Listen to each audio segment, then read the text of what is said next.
Tu vois ces journées où tu te lèves de bonne humeur et tu te dis « Aujourd'hui, je vais vivre une belle histoire. » Ouais, la mienne, c'était pas du tout ça. Moi, c'est Alia et je te raconte ça. Tout commence à Bruxelles, un samedi d'automne. Je suis trop bien habillée.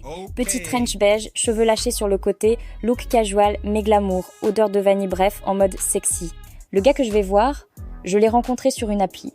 Profil discret, pas trop de photos, mais il écrivait bien genre mec réfléchi, posé, qui lit des livres sur la géopolitique et les émotions. On se retrouve dans un café cosy, ambiance chill, jazz en fond, et là le gars arrive avec des lunettes de soleil, mais il les garde à l'intérieur. Genre, chelou. Je me dis, ok, c'est un détail, peut-être une allergie ou une conjonctivite. Merlich, il faut toujours donner le bénéfice du doute, tu vois.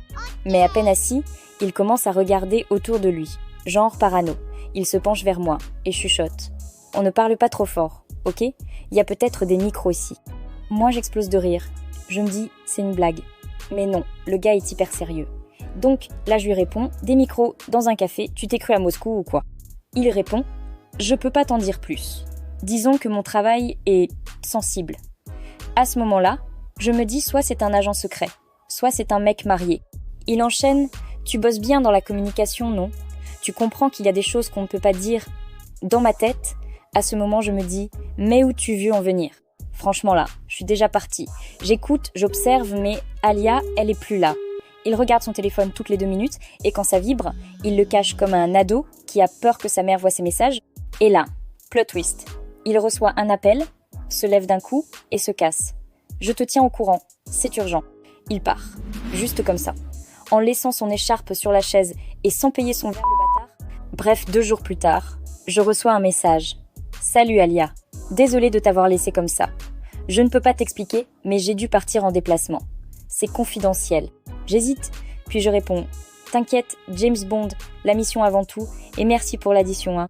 Là, il est confus, il s'excuse et me dit « C'est compliqué. J'aimerais te revoir, mais je ne peux pas être vue en public pour l'instant. » Là, j'ai explosé de rire. Écoute, je sais pas si c'est le KGB, ta femme ou ton imagination, mais moi je sors du scénario. Bonne chance pour ta mission. Et au fait, ton écharpe est toujours au café. Et je l'ai bloquée. Parce qu'à un moment, faut dire stop. On est trop nombreuses à tomber sur des espions du dimanche qui, en vrai, essaient juste de cacher qu'ils ont une double vie. Moralité.